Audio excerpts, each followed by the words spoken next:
The Zero Escape franchise is such an interesting blend of genres and incorporates an odd mixture of elements to create its unique brand. The escape rooms, the mysteries, the conceptual monologues, and the eclectic cast all make it one of the most distinct set of games in its niche.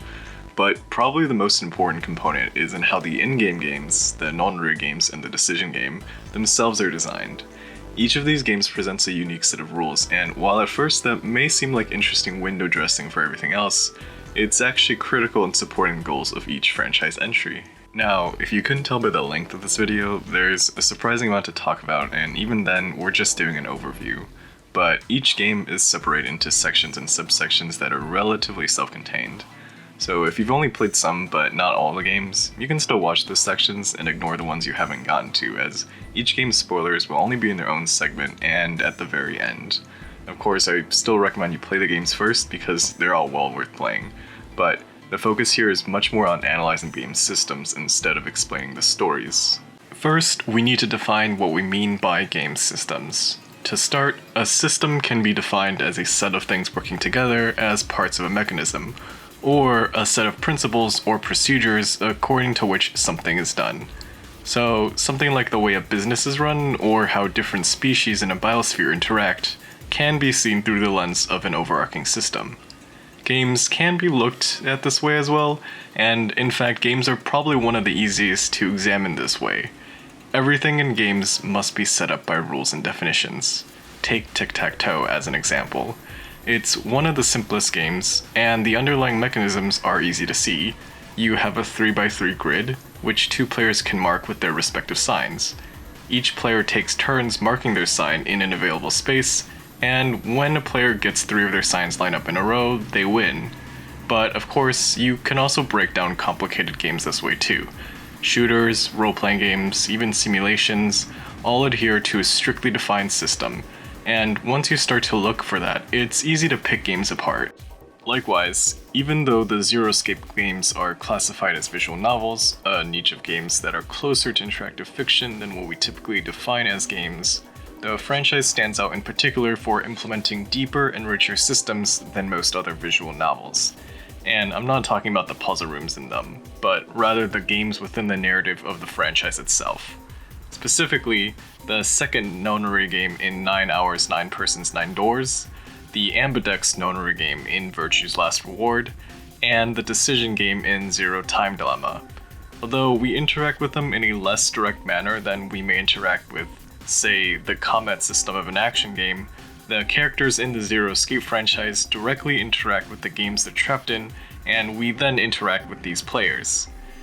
If you're familiar with this series, then you probably understand what I'm talking about. But if you're not, then here's a simple explanation. In each Zero Escape game, there are 9 characters who find themselves kidnapped and forced to play a game. In the first 2 Zero Escape entries, these games are called the Nonary Games, and in the third entry, it's called the Decision Game.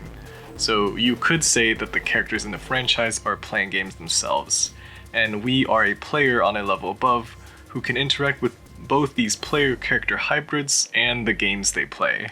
And this is all important because, unlike many other games whose systems may be disjointed from their narratives, the games in the Zero Escape franchise are absolutely interwoven with their narratives. You can play a game like, say, Uncharted, and control a character who in cutscenes is vulnerable, but then goes on to take dozens of bullets and kill hundreds of goons.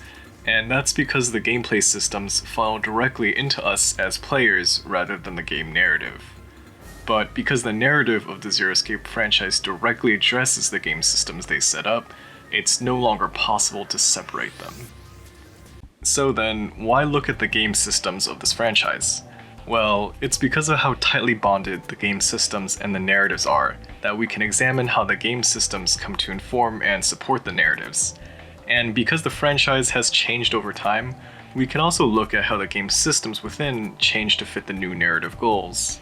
Generally speaking, 999 starts out as a mystery thriller whose participants are mostly strangers, but find themselves closely bound by the end as they work together to unravel the questions that surround them. As such, the game systems of the Nonary game they're in is one that promotes player cooperation. Virtue's Last Reward is framed more as an existentialist science fiction, and one of its central themes revolves around human altruism in a state of danger, and the idea of human consciousness operating in 4 dimensions that was introduced in 999 is greatly expanded upon. So to support all of that, the Ambidex Nonary game here sets up player versus player conflict where the seemingly rational strategy is a self-serving one at the cost of the group. And finally, Zero Time Dilemma is a much more violent game that emphasizes the futility of human action in an uncaring world, where events occur for no other reason than by happenstance. Thus, the decision game here strips away almost all control players had in the earlier games, and replaces that with games of chance. 9 Hours, 9 Persons, 9 Doors is the first in the franchise, and initially was meant to just be a standalone game. It deviated from most other visual novels, or VNs, by embracing more gameplay through its use of escape rooms as puzzles. The creator Kotaro Uchikoshi had made many VNs before, and 999 was his attempt to appeal to wider audiences. I think it's fair to say that the goal was met, considering how unexpectedly popular it became among Western audiences, so much so that it prompted sequels. In order to naturally introduce puzzles, the story was set up to incorporate escape rooms, which Uchikoshi found to be naturally compelling. That makes sense when we look at the story of 999 and its sequels, as they take place entirely within an escape room narrative, where the story ends once our characters escape. In 999, that escape room framework is called the Nonary Game. The game in 999 is probably the simplest. You win by finding the number 9 door. How do you find it? Look around the ship.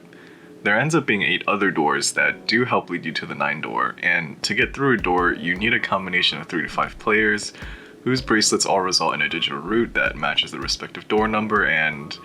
okay, yeah, so in practice this ends up being kinda complicated, but the overall concept of the game is simple. Make the right group to go through the right doors until you find the final door, and then you leave. Okay, so how do you lose? Unlike the other games, you don't actually lose to other players. You lose when you run out of time, the 9 hours in the title.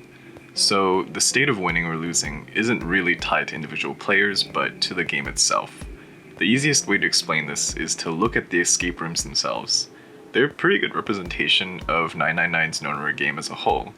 A group of people are in a room and they win when they escape. That doesn't mean the first person to escape is the only winner and everyone else loses. Usually someone figures out how to leave and then everyone leaves. Ergo, everyone is a winner. Otherwise, Junpei would be the only one to move on because nobody else in these games seems to be capable of pulling their weight. Except when they're talking about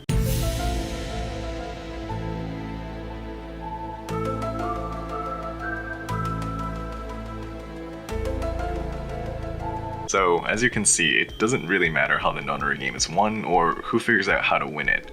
Once one person does, then anybody can too.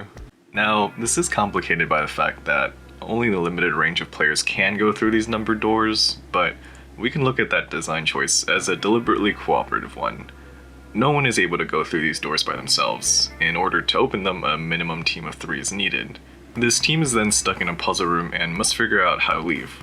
A process that's generally collaborative by nature and requires a diverse set of skills. This process of door and escape room and door and escape room repeats until the very end, so you can see how the entire game facilitates cooperation every step of the way. It can be argued that killing players for the bracelets undermines this, but I think it's indicative that the only player who does this is very clearly the antagonist, and that the intended way to play this Nonary game is by not killing your fellow players. What does cause friction is the upper cap on how many people can go through a door, which potentially goes against the idea of cooperation. Although in retrospect, we know that the number 9 door is gated by keys and key cards instead of other numbered doors, and that there's actually 2 number 9 doors that would have allowed all 9 people to pass through. It's reasonable for our characters to assume that not all of them may be able to leave the ship. There are several moments during the game where not everyone is able to go through all the doors, no matter what the combination of players. Still, in its own way, this inadvertently encourages another form of cooperation because from this problem arises optimization. Why leave behind more people than you have to? If you were given the choice to abandon 1 person or 2 persons, what incentive built into the game is there to abandon less than the minimum? These questions don't really mean much unless you're already in a cooperative mindset. So if you're invested in them, then that means you have that mindset. This cooperative nature of the Nonary game ties in well with the themes and purpose of the first game as well.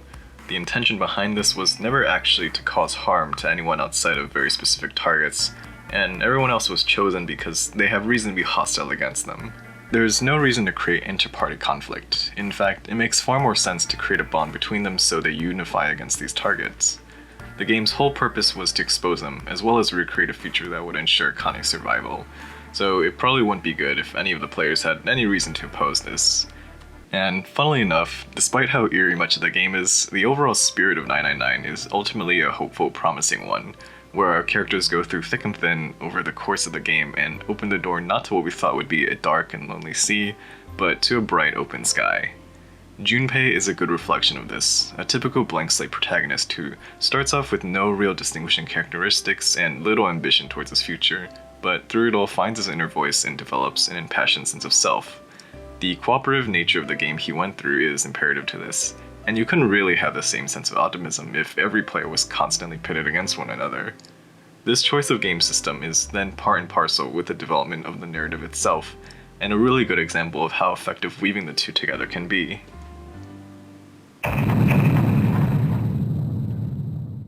Okay, so now we're on to Virtue's Last Reward.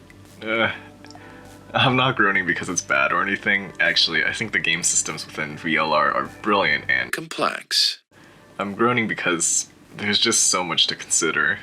In order not to make this video even longer than it has to be, I won't get too deep into unpacking every little thing, but it is important to at least cover all the key aspects and the ways they work to mold the greater narrative at hand.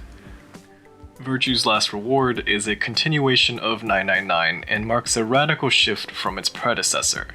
Instead of being as tense and suspenseful, here the tone is more relaxed and emphasizes exploration over immediate escape. The game system our characters find themselves in here is called the Nonary Game Ambidex Edition, and in order to facilitate the themes of Virtue's Last Reward, this Ambidex Nonary game shifts towards a player versus player directive. So the Nonary Game Ambidex Edition is actually really simple. The exit door is right there, and all you have to do to leave is get 9 points. How do you get points? That's where it gets complex.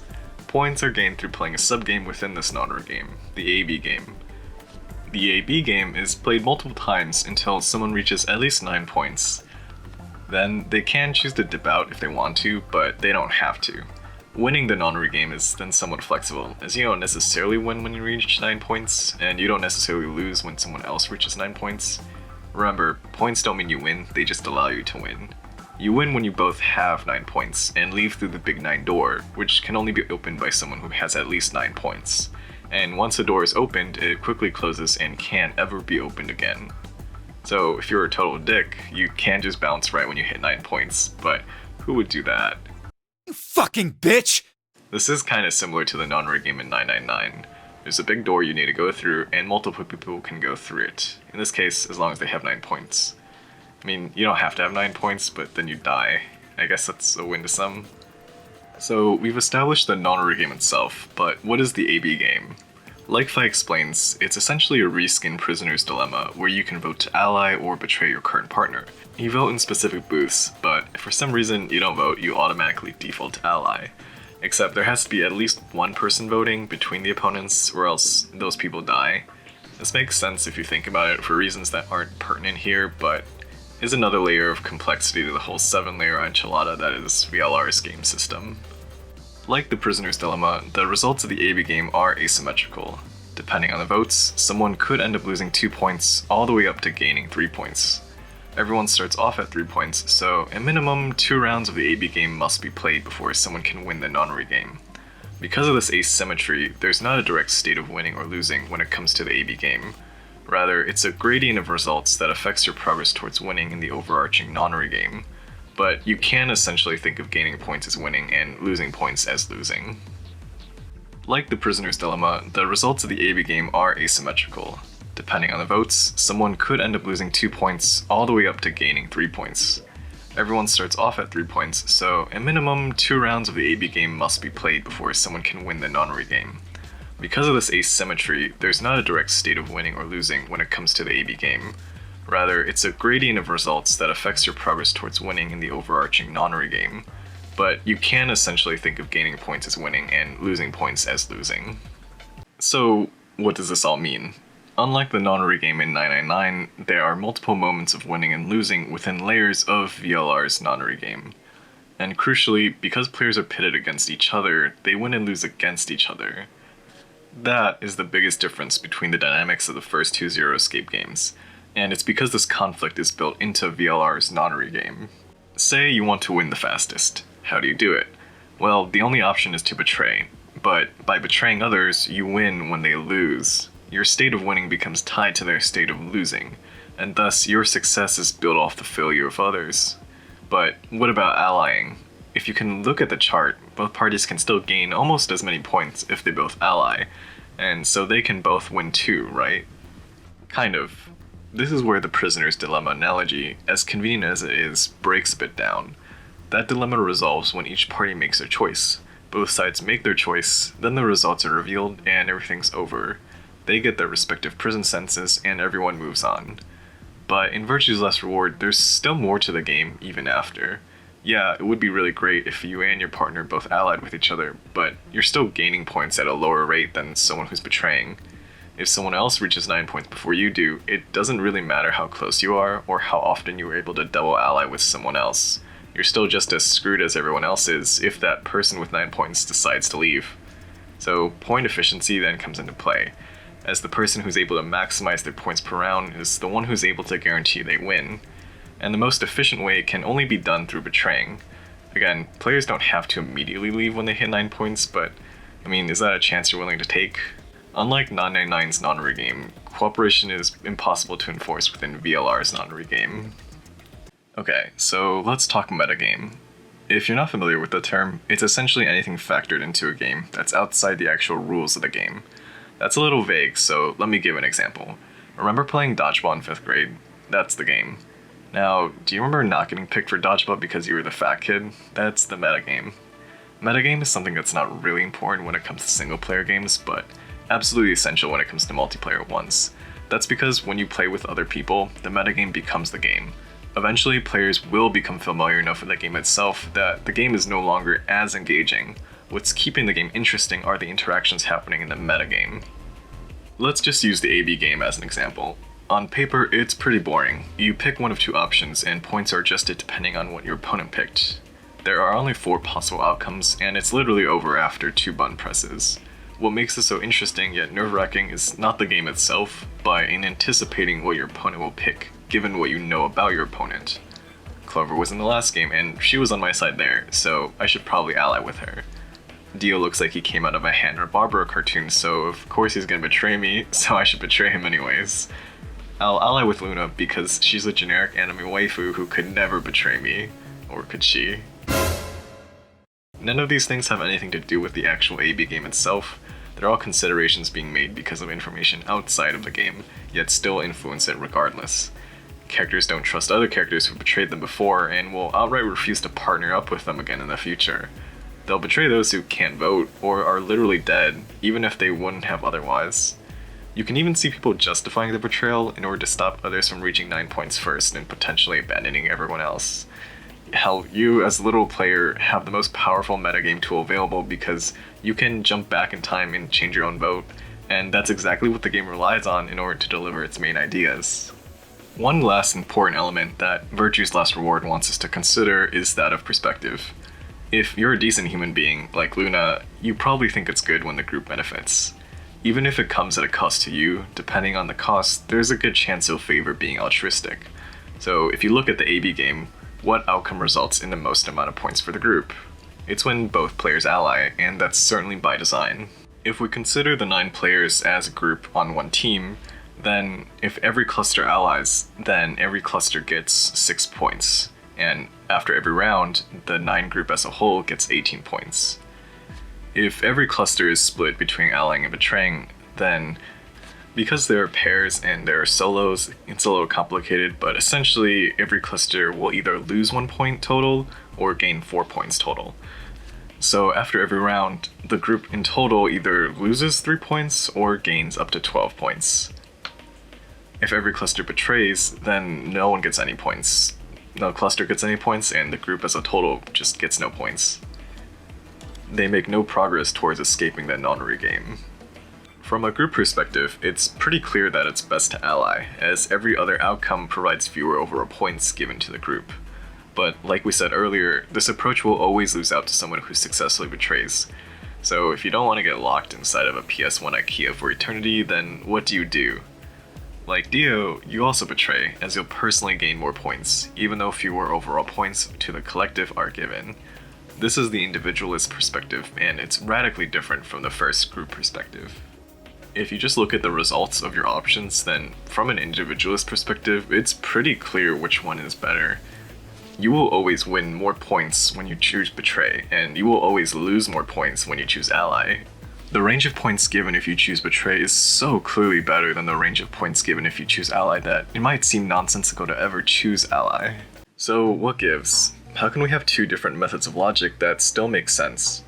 Vi actually talks about this in-game after she explains the prisoner's dilemma and how seemingly paradoxical it appears.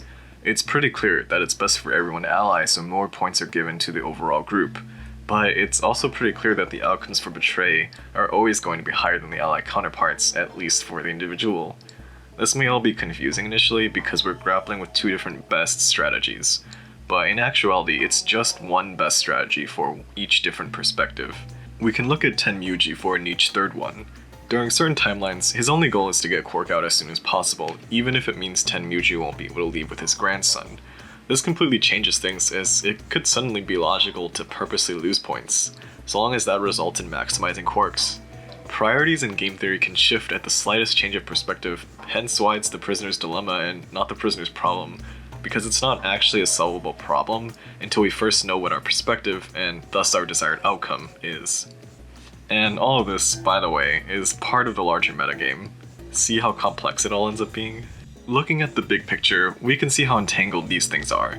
The competitive nature of VLR's Nonary game inherently promotes a metagame that changes depending on each person's perspective. Each person's own perspective will clash against other perspectives within the system set up by the competitive nature of the game, and this constant clashing results in a metagame that also constantly changes and forces players to shift their own priorities. So why choose this system for virtues less reward? Well, the in-game answer is that old Sigma and old Akane needed to train young Sigma and young Vi's consciousness jumping abilities, which could only be done when there were constant decisions being made.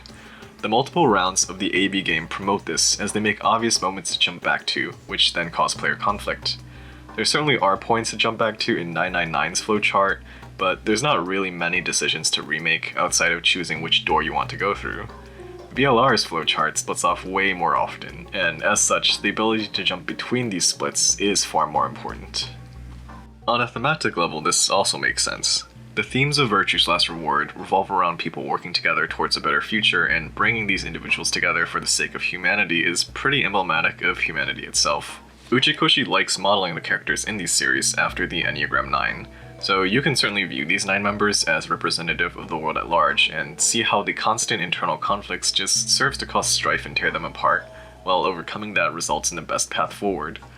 Ultimately, it pays off as all allying is by far the hardest outcome to achieve within the game, and having everyone shift to this perspective can be seen as symbolic of humanity's own victory.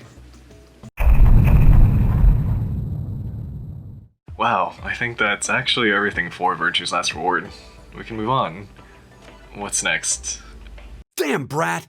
Stop bullshitting me! It's Zero Time Dilemma. Actually, I'm quite positive on a lot of the game, even if there are missteps, but that's all getting outside the scope of this video. As any fan of the series knows, Zero Time Dilemma is the black sheep of the games, and that's likely because of its troubled production. Neither 999 nor Virtue's Last Reward sold well in Japan, despite finding an audience in the United States. So, after the poor performance of Virtue's Last Reward, development of the third game was shut down midway. This, unfortunately, was a big issue for the story because, unlike 999, Virtue's Last Reward wasn't meant to be standalone. It wraps up some questions in a satisfying conclusion, but clearly sets up so many more questions that the third game was supposed to answer. Luckily, heavy online campaigning from fans of the franchise led to development for Zero Time Dilemma starting up again a few years after it stopped. But just having had to stop at all likely impacted it irrevocably. Many fans point to the game's subpar animations as indicative of a lack of budget, and there tends to be a mixed fan reception to the characters and writing. In line with all these big departures this third entry makes, it also marks the first time the game system isn't called a Nonary game. Instead, it's called the Decision Game. And furthermore, this Decision Game system takes a much more fragmented approach. If you actually take the time to look at the game within Zero Time Dilemma, it's fairly abstract and really quite dispersed. In the previous two games, the goal is immediately known. Here's a door you need to leave through, and here's exactly how you do it. But in ZTD, it's a lot more difficult to grasp. In order to escape, you must leave through a door, so far so good. And this door only opens when you enter at least 6 passwords. How do you get passwords? One is revealed each time someone dies. Alright, so pretty simple. But unlike the previous two games, the method to progress is a lot less clear. There are ways to directly kill the players, such as the computer voting or the acid showers, but for the most part, players don't have control over much of anything. Most of the time, teams will win from the game just by passively living until other players die. Death results from an assortment of decision games that arise over time, all of which are different, and so ZTD ultimately has the most nebulous game, as the parameters are the least disclosed to the players. The hell is this? Looks like a button. Guess we should push it. Dumbass! Can't you read? Warning, do not press this button. There's no way to know what will happen if you don't press it, right? Listen to me, Diana. Don't even think about touching it. Zero's telling us not to push it. We need to do the opposite. I've got a bad feeling about this. A really bad feeling. What if there's a bomb and this button turns off the timer? Don't press it, Diana. Push it. You have to push it. You can't. You mustn't. Push it! Stop! Stop it!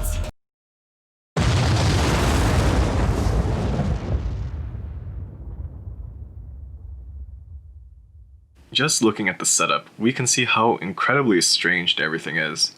Like the other games, there are 9 players, except this time they're sectioned off into teams of 3. Each team is essentially competing against the others, except they have no way of meaningfully interacting with one another.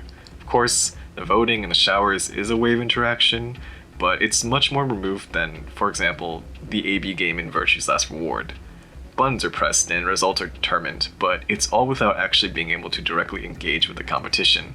There's so many layers of abstraction that, for the most part, players aren't really playing against each other, but rather the game they're in. So unlike 999, where the main dynamic is in player cooperation, and VLR, where the main dynamic is player versus player, ZTD focuses much more on player versus game. An easy way to differentiate what's changed is to look at the AB game and to look at the decision games. The AB game arises out of meaningful player interaction, and through that arises a deeper metagame. The decision games tend to boil down to simple probabilities, and because of that, there just isn't an external metagame. Take the die rolling game that C team encounters. In order to win, they must roll 3 die and have them all come up as 1s. The probability of this is, as Akane says, 1 out of 216, or roughly 0.5% chance. There is literally nothing they can do besides roll and hope they win. In fact, in this case, you can actually remove player input and automate the roll for them because there isn't anything that player input can actually affect. It's pure chance. Another example would be the gun scenario that D team encounters in the incinerator. Should Diana shoot the gun, there's a 50% chance that someone dies, and should she not shoot, then there's a 100% chance that someone dies. Somewhat similar to the trolley problem, it's a scenario where there is a pretty clear best option, and what difficulty lies in it is tied to the emotional responses our players have to the game, not to the game itself, as clear probabilities point towards a best decision to make. Looking at these games as a whole, generally there's little else players can do besides observe the probability tree of the scenario at hand and make the decision that gives them the biggest chance of survival. Unlike the point system in Virtue's Last Reward, here outcomes are a hard binary of life or death, so that simplifies things even further. There are moments where player agency does end up mattering quite significantly, such as the Monty Hall problem C team finds themselves in, but even then, it's still possible to lose the game, even if you solve the problem the game is based off of. All of this is in the context of not players versus other players, but players versus the games themselves. This is explained in-game as necessary for Delta's complex motives, as moments of critical decisions are how he shepherds characters around to fulfill his plans. Like the reasoning behind the Ambidex Nonary game, this could only be done through forcing distinct choices on characters. Additionally, the life or death nature of the decision game forces us to ask questions of ethics within character actions. Is it ethical to save yourself by letting others die? Is it ethical to jump to a safer timeline and force another version of yourself to die in your place? Is it ethical to create another version of yourself who's also a fully autonomous individual themselves? Is it ethical to create a character like Eric? Damn, brat! These are all at the forefront of Zero Time Dilemma, that springboard off of what the previous two games have set up. And the removal of player agency through implementing chance serves to emphasize the main theme of the game. Life is simply unfair. Good people die for no reason. Sometimes you're in the right place, just at the wrong time. And all of this is effectively communicated through the nature of chance in Zero Time Dilemma. So we've taken a look at each game and what it does differently, but why does this all matter?